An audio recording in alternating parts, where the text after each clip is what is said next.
We're going to divide this panel into two sections. One is about human health and contaminants, and the other seriously about water quality. And so Nicole is our first speaker, and if she'd like to introduce herself and say a few words. Sure. Can you hear me okay? Yes. Okay. And can you see me? I'm not sure if my video is on appropriately. Okay. Great. My name's Nicole Price. I'm a senior research scientist at the Bigelow Lab for Ocean Sciences. We're located in East Booth Bay, Maine. And for those of you who might not be familiar with us, we're about an hour north of Portland, and we've been there for about 50 years, coming up on our 50-year anniversary.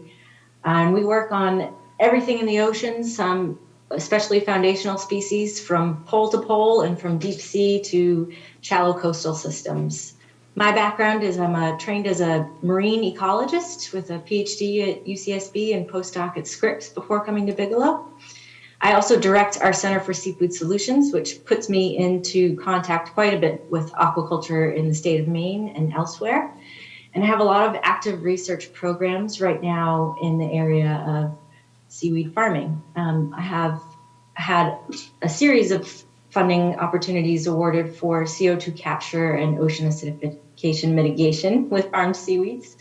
And just finishing up a project funded by DOE ARPA-E on nutrient bioextraction by farmed seaweeds, getting a SARE program lifted off the ground for cryopreservation of seaweed seeds, and finishing off a project on remote sensing of intertidal seaweeds using drone technology. Most of my research right now is focused on algae as livestock feed with a lot of support from industry, USDA, and philanthropy. And I have an award from the Builders Initiative, who's also supporting this symposium to look at carbon sequestration from farmed kelp. And all of this information, along with any other information we can gather about seaweed farming research in the US, will be put together in a report due to Congress May 2024. And we've held several listening sessions, but I would love to be kept in contact with people who are participating in the symposium to make sure we have all stakeholders' voices included in that report when it's ready to go. And I really look forward to speaking with you all today. Thanks. Wonderful. Thank you, Nicole. And next is Ruth Sofield. Hi, thanks. So my name is Ruth Sofield. I'm a professor at Western Washington University. By training, I'm an environmental toxicologist and chemist. And I have been part of a big body of work recently, or that was recently published. And I have on the right side of the slide a screenshot of the paper and where sampling occurred. And in that work, me and my collaborators, which include Jenny Hahn and Kathy Van Alstyne. Jenny Hahn should be at the meeting, so people can talk to her if they're interested in learning more about this work. She was the primary motivator of the work and did much of the work. But what we did was we looked at organic and inorganic contaminants at 43 locations throughout the Salish Sea, which is what the map is showing, where we collected samples. And we looked at 162 different chemicals to look at where and what type of contamination there was. We have ongoing work looking at farmed seaweed. This was harvestable seaweed. We're also now looking at farmed seaweed, and we've expanded the types of contaminants we're looking at. So I'm here as a chemist and a toxicologist. I apologize for not being there in person. I have another all-day meeting that's happening at the same time as this one. But I'll also say, in addition to Jenny, I have 2 grad students that are there. So during breaks, you may be able to interact with them and learn more about what they're doing. Wonderful. Thank you, Ruth and Nicole, for your introductions. And I guess I'm going to start some of the questions today for these 2 ladies. Yeah, do you want to do that? Yeah, okay. You do yours.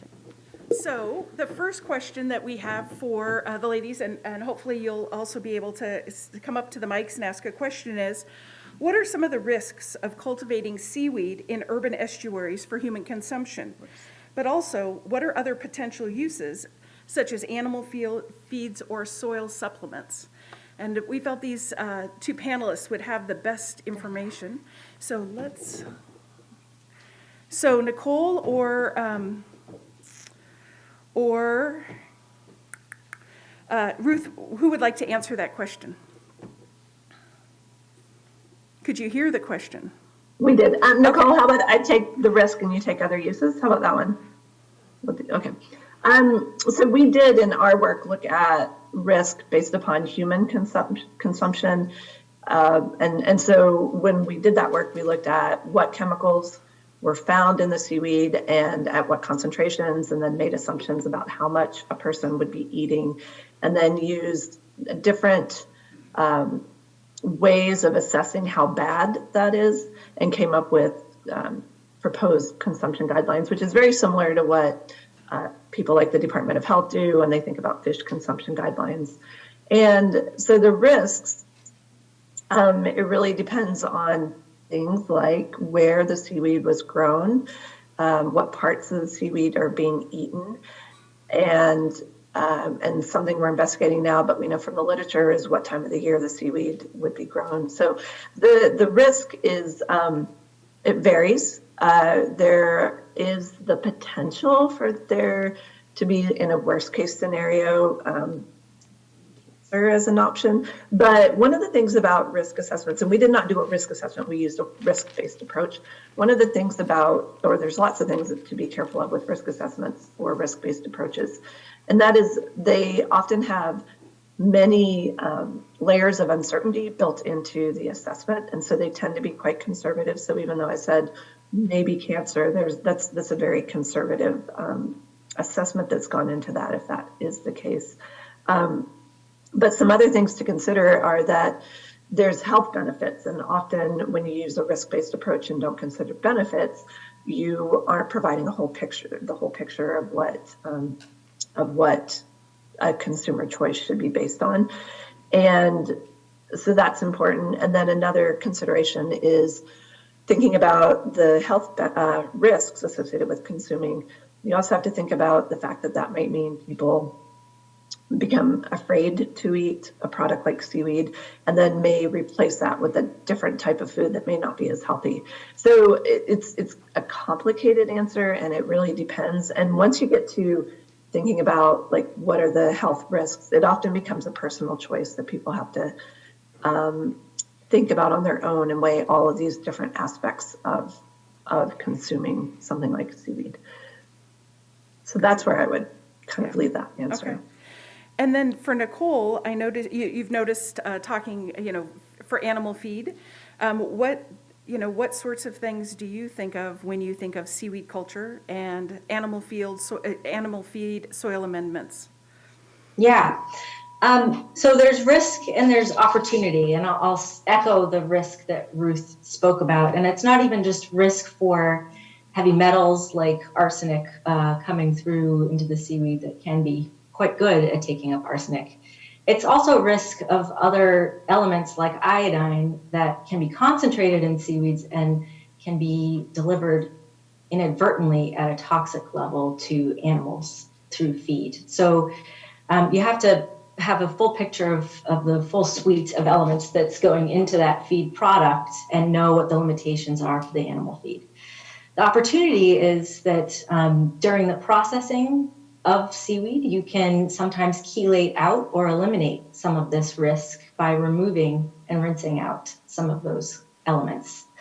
You could also see the ability for seaweeds to take up some of these elements as an opportunity for phytoremediation of the water quality in a damaged region. And then if you're careful about the bioprocessing or biorefinery technique that you use for the seaweed, you can remove those harmful elements and still have a useful product on the back end. I think Meg is frozen. I'm a little worried that I'm coming through okay. You're coming through fine. I promise. Great. Meg's camera's just off. So. Okay. I also wanted to, I'm not quite finished, a couple more statements. We have a lot to learn about the bioavailability of any of these elements in an animal, in a human, and in soils. So I think there's still a large opportunity for filling some research gaps there and just doing some basic flux models of what actually passes through animals or people in terms of any of these elements. It's also really important to be aware that there are several forms of them. Arsenic can come in an organic and an inorganic form, for instance. The inorganic form is what's toxic and not the organic form. So speciation of these elements is crucial, but challenging.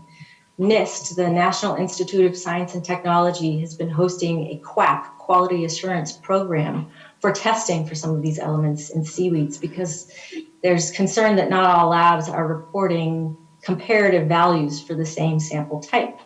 So NIST is coming up with a certified reference material for kelp, in particular sugar kelp, and then offering this opportunity for labs to learn how well they perform against each other and against some gold standard approaches. A lot of it can come down to your protocol for breaking apart the seaweed matrix in the first place to measure those elements.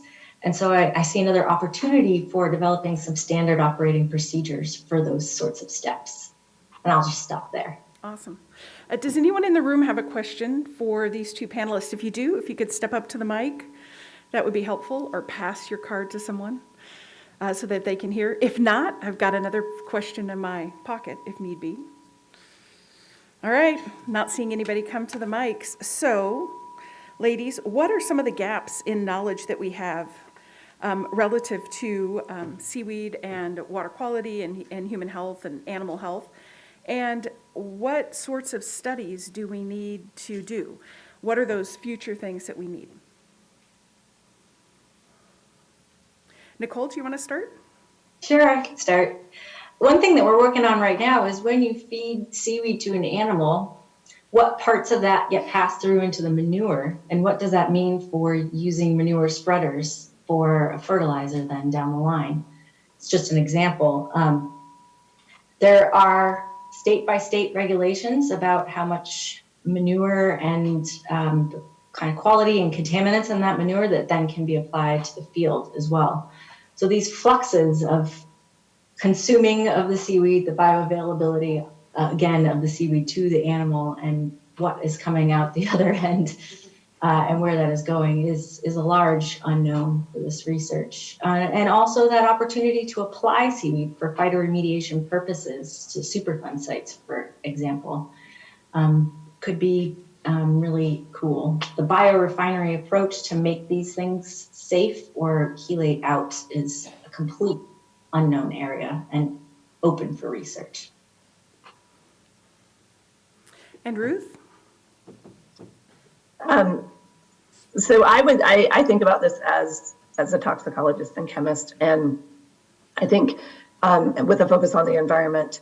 So thinking about, we know there's a lot of things we know. We know that seaweed can hyperaccumulate metals.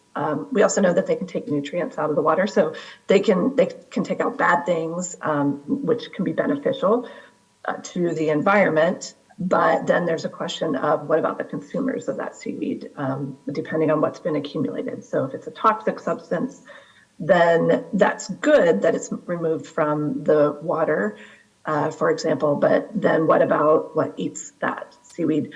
And so I think about that, but I also think about what about like when the seaweed breaks off and then it becomes a transport vector. So it's carrying whatever it's accumulated with it and moves it to a new location.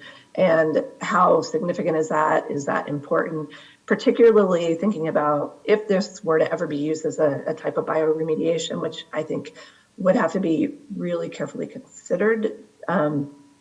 What happens once the materials accumulated in the organism, especially if it's something like a metal that can't be biotransformed, so it's going to remain in the tissues of the organism. And then another thing that I think we can piece together based upon other types of work, but I don't know that it's specifically been done to completion with seaweed, and that's thinking about what conditions would be best used, or what are the best conditions for using seaweed to remove substances from water. So thinking about what is the residence time of water, what's the relationship of the site to urban settings when you think about non-point runoff, back to like the characteristics of the location of the seaweed. in addition to residence time, what's the depth of, is it a shallow bay? Is it a deep bay? So I think there's a lot that needs to go into thinking about what would be the best conditions through which seaweed could be used to clean up. And I do know, I think our next, some other people on the panel can speak to that a little bit more specifically. Great, wonderful, thank you. So if there are no questions from the room, you have one? If you want to come to the mics, that would be great. My name is Riley Starks. Hold on, Riley. Ladies, can you hear him? All right, good, Yeah. Good to go. So it sounds to me like growers will be having to test their product, if it's especially for human consumption. And so my question is this happening already? Because there's a lot of seaweed in the market. And number two, are there like normal protocols that testing labs have access to that we can take our product for testing? Yes, there are expectations for testing for both human products and animal products. And frankly, some of the testing requirements for animal products are more stringent than for humans. But I wouldn't say that there's a standard operating protocol at all for most of these elements. And that's what NIST recognized as a problem. And so we're starting to identify how we can put those together. I would say there's also sort of an opportunity with iodine, and especially with soil applications. We've stripped iodine out of most of our agricultural soils. And so it's an opportunity to replace some of those elements as well, if we can measure it well. Who's measuring these things now? For animal feed, it's labs that do forage analysis. And often they miss the mark on the values reporting for seaweed because they have not digested the seaweed tissue appropriately. And so it's some of those labs that we're trying to encourage to participate in the NIST program to learn about how to pre-treat the tissue. Yeah, and I would add for the toxic substances for human health consumption, there aren't seaweed specific guidelines for what is allowed in food. And so in Washington State, again, for toxic substances for human consumption, it would take the Department of Health to come up with consumption guidelines for that to become something that was required. And as of right now, that hasn't happened. But there's plenty of contract labs where these analyses can be done, and we certainly could provide those as needed information on those. Wonderful, thank you. We have one more question, and then we'll move to our next panelists. Hi, can you hear me okay? Also vertically challenged. Hi, Laura Hobrecht. I'm with NOAA Fisheries, our Alaska Fisheries Science Center. And this kind of builds on the last question and wondering what tools and approaches we can build on from terrestrial ag and the long legacy there of testing and food safety and making sure people feel comfortable with what they're eating, and other countries that have been growing seaweed for a lot longer than, the U.S. is kind of just getting into this market. So what opportunities there are to learn from existing models, and then what makes seaweed unique compared to, the traditional terrestrial ag foods that we would want to consider. And you've touched on some of those already, but just, wondering if you could talk about that a little bit. Thanks. So I could try a stab at this one. There were some testing labs that were getting established in Ireland that would be really comprehensive for seaweed. But as far as I know, they have not taken off and are no longer accepting inquiries for sample analyses. But it's a problem worldwide, actually, to have a consistent set of protocols for seaweed testing. You can use the same equipment, ICP-MS, HPLC, GCMS, to measure these things in seaweed that you would measure in other produce from terrestrial ag systems. The issue comes at digesting the tissue before you put it into these instruments. And you have to, as far as we are learning, you have to use, for certain things, very extremely basic or extremely acidic conditions in microwave digesters to make sure that you've extracted all that is in there. And in some cases may need to use a bead beating protocol as well. These all exist, they just haven't been pulled together comprehensively for everyone to refer to, I would say. Great, Ruth, anything to add? No? All right. Well, I want to thank you both. Please stay online, and we're going to introduce your other two panelists right now. So let me bring them up.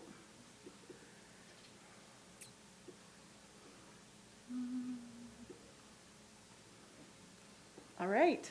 So our next panelist, and you can either stay there and use the microphone or come up here, your choice, is going to be Robin Fales. Oh, we need to turn it on. You got it? What about now? Okay. Thank you.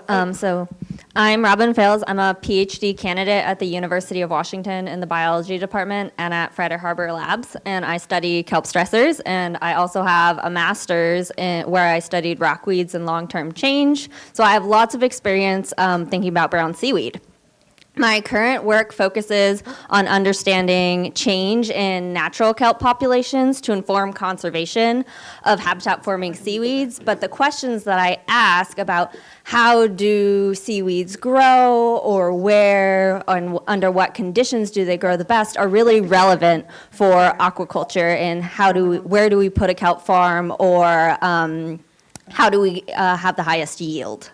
And so just some other background on what some of my expertise is. I also have expertise in oceanographic conditions across the Salish Sea, where we have really different temperatures and salinities and nutrients in different regions, as well as thinking about aerial and marine heat waves and seaweed physiology and life history. So I think I'll pass the mic off for the next introduction. Yes, thank you very much. Oops, it's deciding not to behave. There we go, Micah. It's all up to you. Okay, hi everybody. I'm Micah Horwith. I'm the Ocean Acidification Senior Scientist at the Washington State Department of Ecology. So who here is following the issue of ocean acidification? Anybody in the audience? All right. So I lead the agency's scientific work on understanding how carbon pollution is affecting marine chemistry across Washington State, and then connecting that science to our policy efforts to reduce carbon pollution and to protect our resources from changes in pH and other elements in the water. I have some experience kind of studying how ocean acidification connects with kelp and seagrass, potentially using those two groups of organisms as a tool to pull down carbon dioxide in the marine environment. And I'm going to talk about that a little bit and hopefully just begin this conversation about how kelp and other seaweeds fit into the big picture of carbon and nitrogen cycles in our waters. Wonderful. Thank you very much for that. We're going to use the same question and answer, so if you have a question for these two, we're going to have you come up to the mic and ask, but I'm going to start. Since, Mike, I don't think we have a second slide for you. And the question is, seaweed cultivation is often portrayed as a silver bullet to a lot of environmental problems. Which aspects of these claims do you think are merited? What aspects might be overhyped? Wow, yeah. That's a big question. I guess at a really high level, I'll just start, since I have no slides, by trying to paint a picture. So over the course of a year, what happens with carbon dioxide in Puget Sound is you get a big U shape, where at the beginning of the year in the winter, there's a lot of carbon dioxide in the water. It goes down in the spring and summer, and then back up in the fall into the winter. And the reason that's happening is because of biological production. So photosynthesis from phytoplankton and from kelp and from seagrass in the spring starts to wake up and pull carbon out of the water. And that produces conditions that are more favorable for calcifying organisms and others that are sensitive to pH. The problem that we have introduced through fossil fuel use and land use change is that U shape is every year climbing a little bit higher. The baseline of carbon dioxide in the water is going up and up and up from the added CO2 that's being absorbed from the atmosphere. And so to begin answering this question, the idea is that kelp or seagrass might be a tool to pull that U shape down a little bit to counteract some of the carbon dioxide that we're putting into the water. I guess I can start by talking about some of the limited empirical work that's been done on this subject in our state. And I was only on the side of this effort. There's others in the room who were really deeply involved, but there was a project in Hood Canal where a kelp farm, sugar kelp, was put into practice. It was about 2.5 acres over 2 cultivation years in 2017 and 2018. And part of that project was just kind of testing cultivation techniques to see what works in producing a crop and what doesn't. But another big aspect was looking at the biogeochemical factors there. So measuring what is the effect of a commercial scale kelp farm on water quality parameters. Part of that was looking at nitrogen and part at carbon. In the end, to sum up the study pretty quickly, the effects on the immediate water chemistry, well, I guess first I want to break up 2 potential benefits that kelp can have. One of them is the immediate effect on surrounding water chemistry. So that is sometimes called a sweetening effect, and that's when the kelp is photosynthesizing in the water right next to it, carbon dioxide is being pulled out, pH goes up, it's better for calcifying organisms, that's the idea. And the other benefit is that the kelp incorporates some of that carbon dioxide into its tissues, which can then be sequestered on a given time scale. So the kelp can die, sink to the bottom of Puget Sound, or potentially it can be harvested and stored permanently in some way. And to me, those are 2 different benefits that kelp could have. For the first one, which is the immediate effect on water chemistry, we found no detectable effects of the kelp on the water. And that is largely because we think the water motion, the current velocity at this site, is really fast, as it is in a lot of parts of Puget Sound. So the water remained in contact with the kelp for such a short amount of time that it could not draw out enough carbon dioxide to produce any detectable chemical change. There was also a modeling effort that went along with this project, and the modeling, it's a simulation, but as best we could tell, the maximum effect that the kelp had was in the dead center of the farm, which makes sense, and that was the drawdown of 1 micromole per kilogram of carbon dioxide. And to put that in context, that's about the amount that the global oceans are changing every year. So in the very, very center of the farm, we're getting maybe a counteracting effect of 1 year of human influence. So very modest. And this could be a different result if the farm was sited somewhere differently, where water motion was slower, where the water volume, the water column was shorter. So this Hood Canal site, it was deep, a deep place. There was a lot of water and a lot of carbon in that water. So that was maybe a disappointing result, but it was the best effort that we could make at trying to measure is there any kind of halo of benefit around this farm, and we could not measure one. To the other part of the question, what if we pull the kelp out of the water and convey that biomass somewhere else to get the carbon out of the marine system? Here again, we had some results, and in 1 year of the crop, it was about 20 metric tons of kelp biomass, and that's wet weight just pulled out of the water at peak biomass. As you know, kelp is mostly water, so the amount of carbon in all of that tissue was about 400 kilograms. The amount of nitrogen in that biomass was about 50 kilograms. So even if we were somehow able to completely store that carbon in a lockbox, it is a small amount. 400 kilograms is about equivalent to 1/3 of the emissions from 1 passenger vehicle over 1 year. And of course, that doesn't take into account any carbon emissions that were spent in cultivating the kelp itself. The diesel burned in getting a vessel out and back, driving to the site and driving back. So doing a careful accounting of how much carbon it takes to get these activities done against the carbon that's captured in the tissue of the kelp is an important part of evaluating the benefits. So I'll stop there for now and pass to Robin. Yeah. Robin, any thoughts? I think Micah did a really great job of summarizing those things, but I will add, thinking about that U-shaped curve for taking up CO2, because seaweeds they photosynthesize, but just like all other organisms, they also have to respire. So the amount of time when they're photosynthesizing, capturing carbon is different, and they're still going to be performing metabolic functions through respiration at night or when there's not a lot of light available. I'll also add that to take a different direction is that I think a lot about temperature. And our oceans are warming, and we have more frequent marine heat waves due to anthropogenic climate change. And that is also a threat to seaweed because kelps thrive in cold, nutrient-rich waters. And so it's just a double-edged sword where you have to think about our kelps. We can't necessarily use kelp or grow a bunch of kelp if the temperatures of the water are too warm for them to grow, and they are temperature sensitive.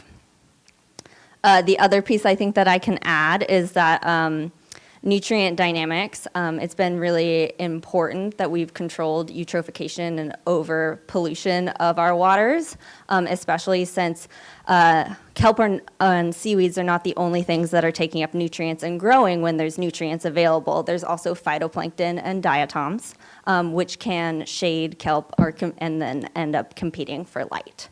So those are just a couple pieces that I wanted to add on. Great.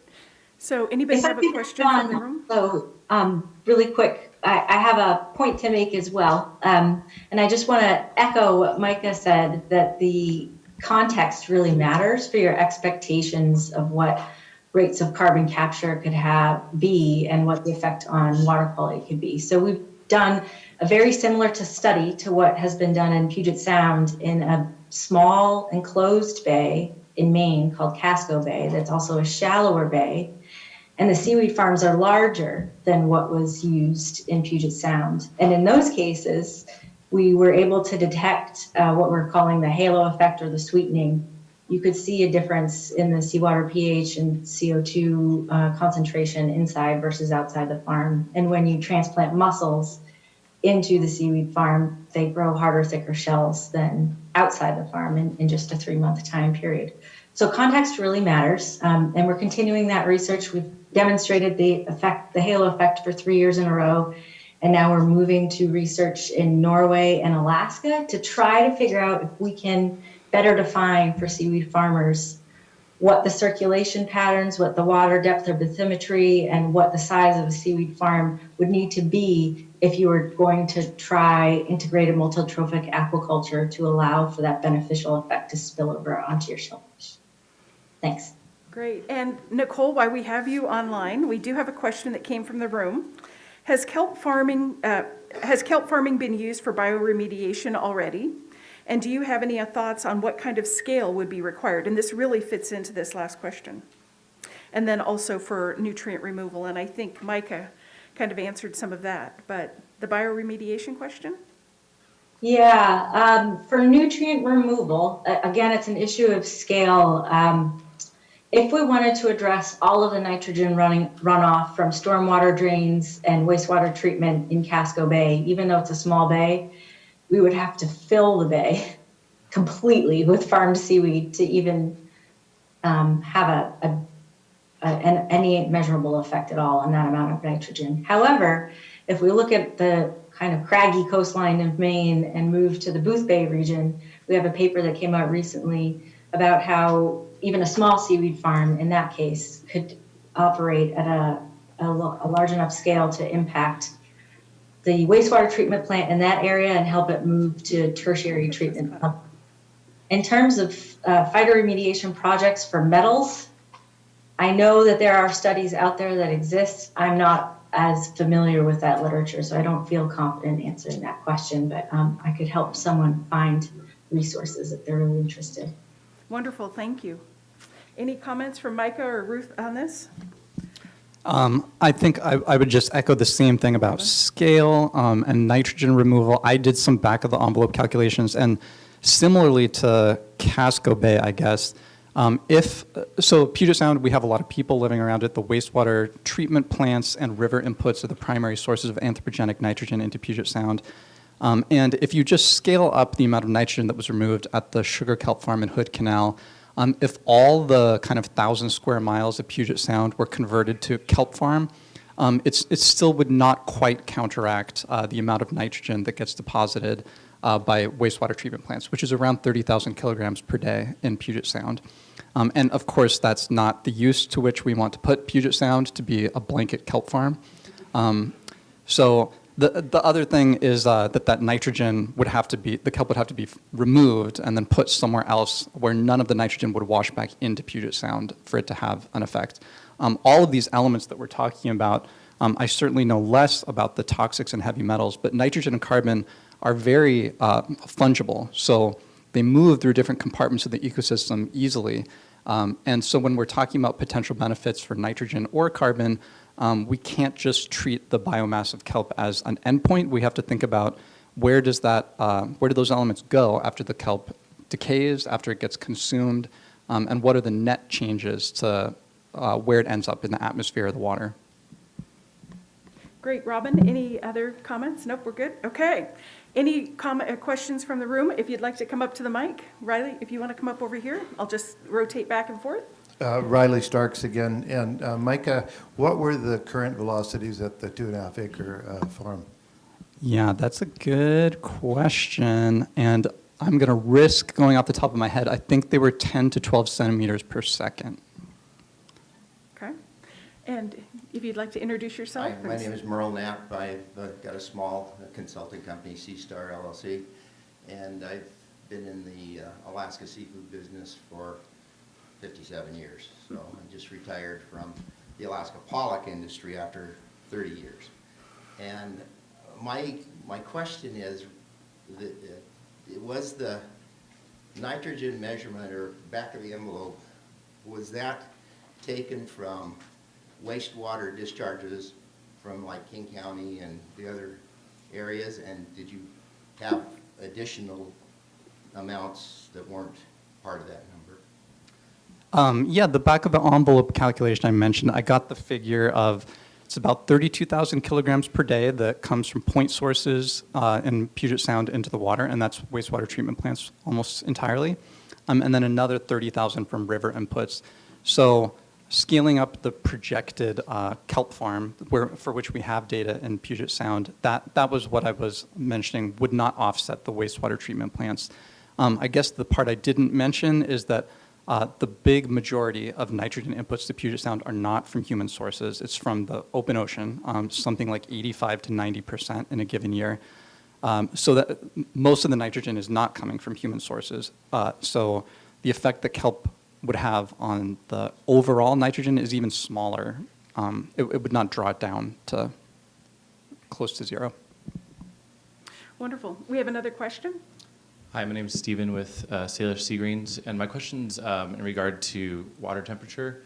Is there any research being done on heat-resistant kelps or strains of kelp that might be resistant to heat, and whether or not that can be used for farming and restoration? So we'll go to Robin first, and then we'll go to you, Nichole, okay? Sounds good. So in Washington, we are just now getting a better grasp on how kelp respond to temperature. And so that's been work that's been done by myself, Brooke Weigel, and Miranda Rothler. And so I think that we're just starting, this is like data has just been collected and we're just starting to get that picture. And I think some of those like kelp resistant strains, at least for Washington State, that's a next step, but has not been really started as much. Great. And Nichole has some ideas also?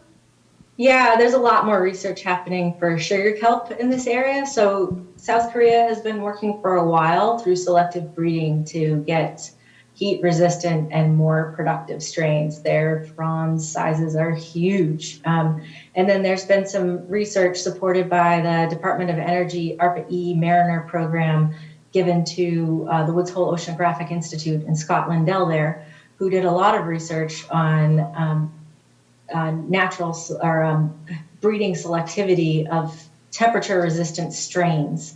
The issue is whether or not your state is willing to let you plant out selectively bred species. Maine has not been okay with that so far, but it's partly because we don't understand quite enough about the connectivity between natural populations and the genetic diversity of those natural populations. So it's another huge area that requires some research. Bigelow is the congressionally recognized repository of thousands of strains of microalgae and macroalgal species. We have those selectively bred thermo-tolerant species of kelp maintained in our culture collection. So that all that effort to create those strains is not lost, but finding a place to farm them out and follow through with the experiment to see if they truly are resistant has not happened yet. Great, thank you for that. And we have one last question from the room. And if anybody has a question after this, if you could put it on a card and we'll get it to our presenters later.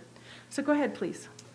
Hi, I'm Jackie Dexter with Holdfast Mariculture, and my question to all of you is, would incinerating seaweed, like they do in mycoremediation, which I've done some work in before, and maybe there could be some collaboration with mycoremediation and phytoremediation, is there a way that you could environmentally friendly incinerate seaweed to remove those toxins completely out of the system?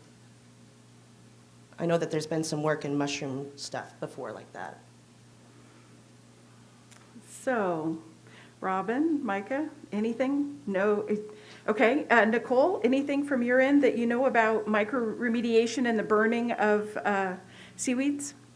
I'll let Ruth answer first. The limited knowledge I have is about biochar. All right.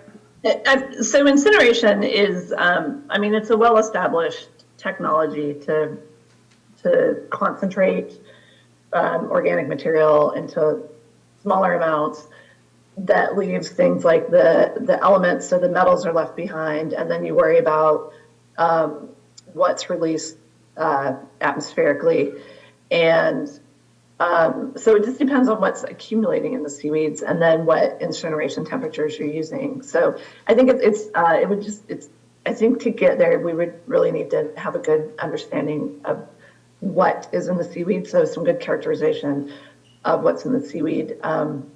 So thinking about things like the dioxins and the PCBs, those are often harder to manage with incineration than some of the other chemicals. So I think it just kind of depends on what's present.